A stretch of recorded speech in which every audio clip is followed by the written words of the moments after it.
Olá a todos! Sejam bem-vindos à EBD de Adultos da Igreja Batista Ágape. Eu sou o Tiago Cardoso e vou estar trazendo aqui as próximas 6 aulas com o tema Integrando Fé e Trabalho. Olha, já começando aqui para indicar para vocês, essas aulas foram inspiradas neste livro aqui do Tim Keller, Como Integrar Fé e Trabalho, e com a coautora Catherine Leary Alsdorf.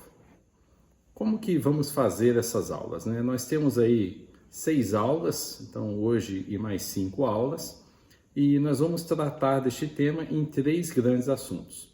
O primeiro dele é o plano de Deus para o trabalho, falar como foi a criação, o plano de Deus, o que ele tem para o trabalho. Nós vamos falar sobre as nossas dificuldades com o trabalho e encerrar comentando sobre o Evangelho e o trabalho. E para começar, então, começamos fazendo uma introdução, né, uma reflexão sobre Deus, o plano de Deus para o trabalho. Sabe que este assunto trabalho, ele não era muito discutido até o início do século XVI, com o advento justamente da Reforma Protestante. E é Calvino e Lutero que trazem várias reflexões à luz da Bíblia sobre o trabalho que transformou, de fato, toda a economia da Europa na época, impactou cultura, foi uma verdadeira revolução o entender correto à luz da palavra de Deus sobre o trabalho, porque até então apenas os sacerdotes, aqueles que trabalhavam na obra de Deus, dentro da igreja, eram vistos como dignos, né? Trabalhos dignos. Todos os outros trabalhos não eram tão dignos, tão valorizados assim. E essas reflexões das obras de Lutero e de Calvino, elas ajudaram a sociedade a enxergar este trabalho secular que nós fazemos no dia a dia com a mesma dignidade do que aquele vivido na vida sacerdotal. Então, foi um passo muito importante na história essas reflexões trazidas pela Reforma Protestante, né? E a gente percebe ao longo dos anos, né, na igreja, a gente tem visto muitas correntes aí de pessoas, pastores, teólogos, falando sobre a integração do trabalho com a nossa vida cristã, né? Dentre essas correntes, eu gostaria de destacar algumas aqui, né? Algumas pessoas entendem que o trabalho deve trazer, né, promover justiça social, né? Outros entendem que nós devemos ser honestos e a gente deve evangelizar os colegas, né? Ou executar com toda a nossa capacidade o nosso trabalho, o nosso ofício laboral, né? Outros entendem que nós estamos integrando a nossa fé a partir do momento que criamos algo belo, né? Quem sabe uma música, uma obra de arte, né? Muito bem feita, que adora o Senhor, ou até mesmo influenciando a cultura de forma a moldá-la à face de Cristo, né? Tem outras linhas que pensam que exercer suas funções com gratidão, né? Alegre, independente de qualquer circunstância, você vai também estar mostrando qual é a vontade de Deus aqui para o seu trabalho, né? Você vai estar se entregando ali à vontade de Deus. Tem aqueles que pensam que você deve fazer tudo, né, com gratidão, né? Independente de qualquer circunstância, fazendo algo que dá alegria, entusiasmo, né? Vou fazer algo que eu gosto muito, né? Então, se eu acho aquela minha vocação, faço com alegria, entusiasmo. E por fim, né, tem aqueles também que pregam que você deve obter o maior lucro possível do seu trabalho, né? Maior remuneração possível, de forma que você possa também ser generoso na obra, contribuindo também para a obra de Deus, né? Bom, a proposta deste curso, né, não é encontrar um caminho certo, né? Não é encontrar uma dessas linhas aqui e falar sobre ela como sendo a única forma ou a melhor forma de servir a Deus no trabalho. Mas nós queremos encontrar maneiras de interligar tudo isso num contexto global de trabalho. A gente fazendo uma análise, né, dessas frases aqui que eu comentei, dessas linhas que eu comentei, né, um jeito de analisar como elas funcionariam é se você adicionar principal na frente, né? Olha só como ficaria diferente. Olha, a principal forma de servir a Deus no trabalho é promovendo justiça social, né? Aí quando você começa a colocar a principal forma de servir a Deus no trabalho é sendo honesto e evangelizando os colegas. Aí você pode até encontrar, quem sabe, algumas divergências entre elas, né? Olha só, a primeira e a última, como que você promove justiça social obtendo maior lucro, né? E sendo mais generoso, né? Isso pode até soar um pouco contraditório, né? Mas a nossa ideia aqui é justamente entender e perceber, né? Que não precisa escolher uma delas, né? Entre as demais, né? A gente tem que entender que cada uma dessas formas é um modo de servir a Deus no meio do trabalho. Então, qualquer afirmação dessa vai acabar se complementando uma das outras, né? Isso é importante e a gente vai buscar entender essas coisas dentro desses encontros que nós teremos, né? E nós vamos começar falando um pouco sobre o plano de Deus para o trabalho, né? Qual que é o desenho de Deus? Como que Deus formou, né? O que estava por trás aí na formação, no pensamento de Deus, quem sabe, em relação ao trabalho, né? Bom, em Gênesis 2, né, a gente começa a ter algumas dicas, né? Gênesis 2, no versículo 1 até o 3, diz o seguinte: assim, os céus e a terra e todo o seu exército foram acabados.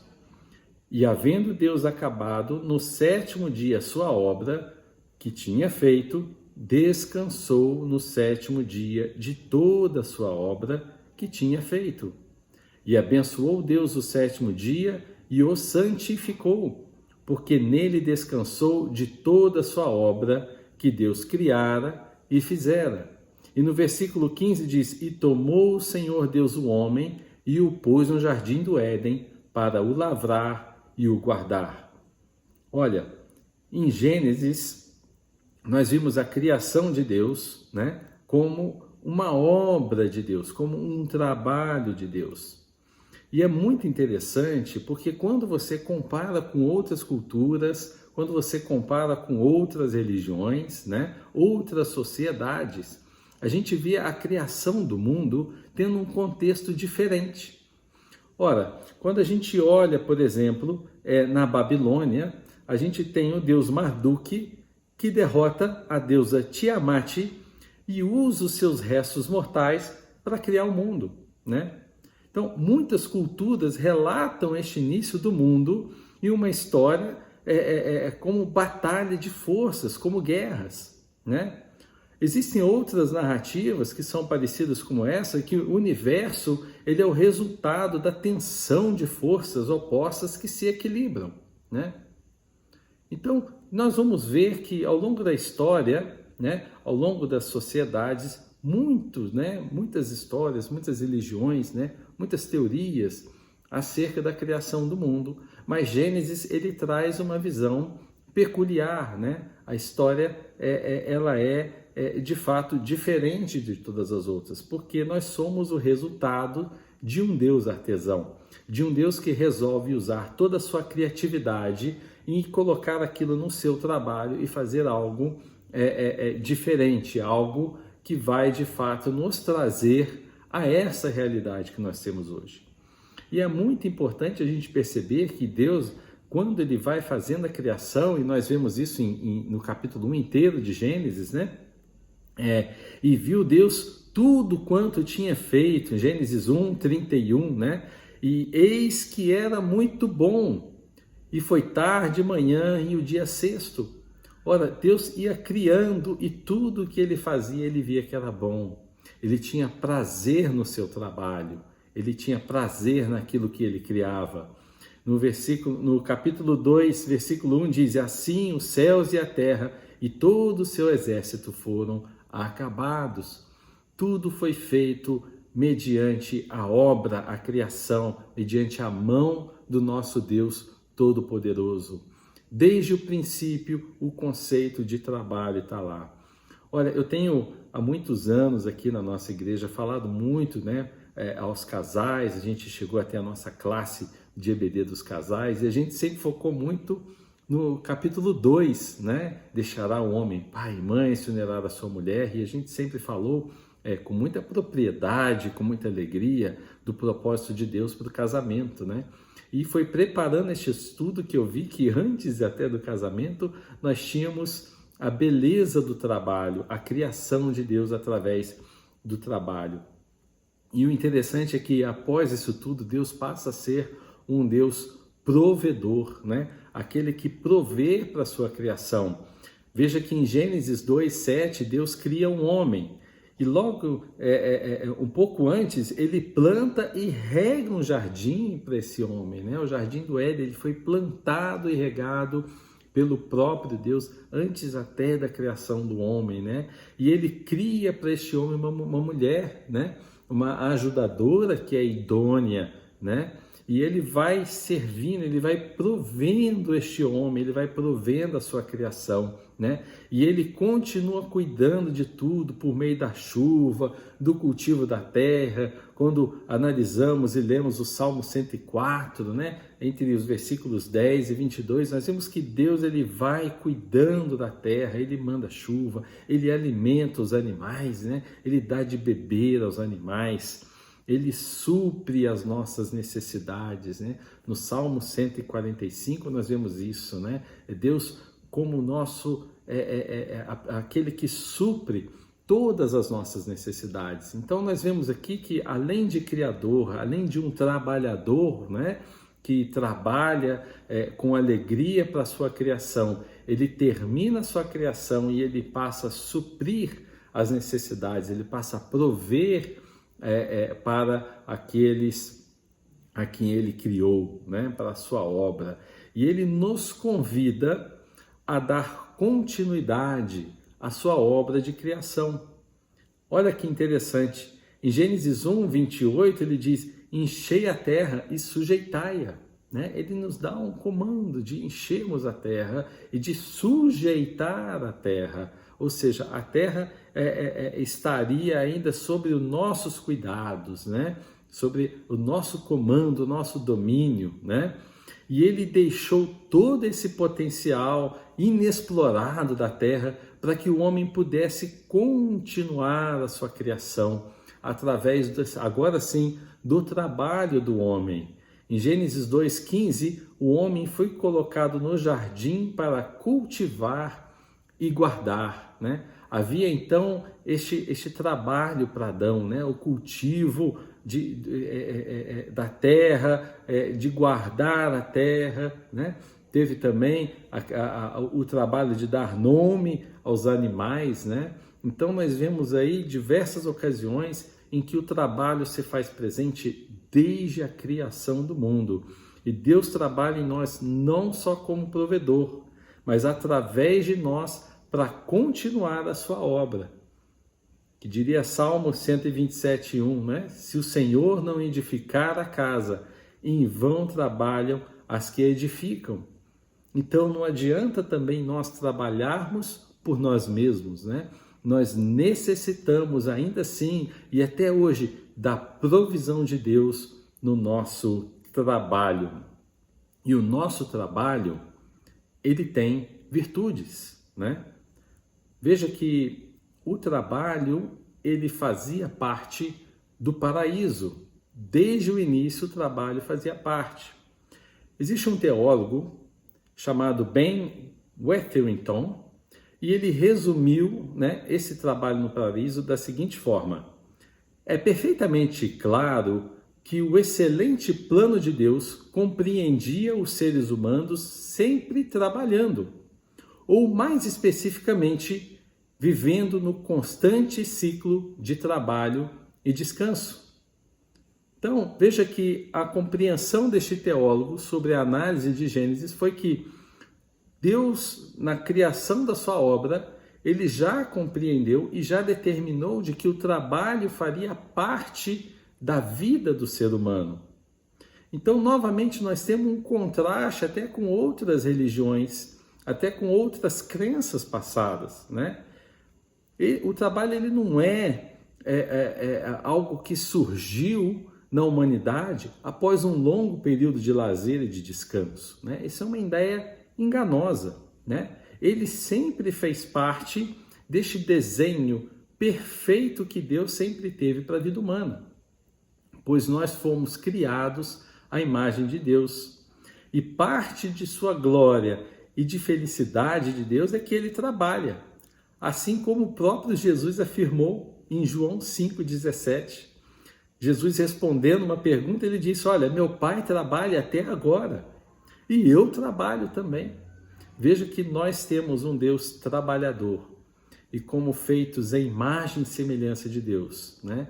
Nós também somos, por essência, trabalhadores, né? Isso pode surpreender muitas pessoas, né? Tem gente que às vezes se surpreende, porque a gente pensa no trabalho como um castigo que veio, da condenação depois da queda do homem, né? As pessoas pensam que o trabalho é um castigo, é uma maldição, mas não, né? O trabalho ele já existia antes da queda.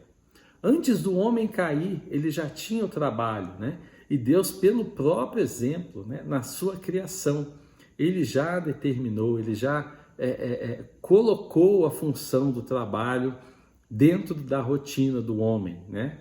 E ele colocou, inclusive, instituindo o seu descanso, né? O trabalho, ele é de fato uma das necessidades básicas humanas. Assim como nós temos o alimento, a amizade, né? O descanso, a sexualidade, a oração, todas essas coisas são necessidades básicas que nós temos, o trabalho faz parte delas também. Então Deus criou no princípio o trabalho, ele nos criou para o trabalho também. Em Êxodo ele diz, olha, 6 dias trabalharás e farás o teu trabalho. Está nos 10 mandamentos, né? E no 7º descansarás, nós temos que guardar o sábado, né? Mas ele impõe limites, que é justamente o descanso, né? Ele coloca, olha, você não vai trabalhar direto, você vai colocar um descanso, um dia em que você vai descansar, que você vai parar de fazer todas essas coisas, né? Muitas pessoas, como eu já disse, veem o trabalho como maldição e preferem passar a vida priorizando o lazer, né? Ou até mesmo tarefas espirituais, ou vou fazer outras coisas, vou só trabalhar aqui ou só ali, né? Mas evitam ao trabalho a todo custo. E nós temos pessoas que são extremamente o contrário, né? São pessoas que se dedicam integralmente ao trabalho, né? Fazem e dedicam da sua vida exclusivamente ao trabalho, né? O que também não é bom. E nós somos justamente alertados para descansarmos também, recarregar as nossas baterias após um ciclo de trabalho, né? É muito importante a gente ter essa visão da palavra de Deus na Bíblia, né? Da importância de trabalharmos e de descansarmos. É importante reconhecermos que o trabalho ele foi desenhado por Deus, né? Para nós humanos, como um complemento de vida, como algo que é uma necessidade básica, assim como nós temos outras necessidades. O trabalho ele é uma bênção, ele foi desenhado por Deus para que nós possamos desempenhar. Antes de terminar a nossa aula, eu gostaria de propor 2 reflexões a vocês. A primeira é a seguinte: qual tem sido a sua visão do trabalho? O trabalho é para você uma bênção ou uma maldição? E a segunda reflexão que eu faço para vocês nesta aula é: qual tem sido a sua dedicação ao trabalho? Será que ela é excessiva ou é insuficiente? Pare um momento para refletir nessas 2 perguntas. Eu gostaria que vocês orassem a respeito disso também, se há algum exagero em alguma das partes, né? E coloque isso diante de Deus, para que Deus possa revelar ao seu coração, né? A necessidade do trabalho, qual o propósito do trabalho na sua vida. Eu quero agradecer por você ter chegado até aqui, né? E dizer que nós temos mais 5 aulas, né? Então, volte domingo que vem, teremos aqui um novo vídeo, trazendo também mais revelações de Deus sobre o trabalho para nossas vidas. Muito obrigado e até mais.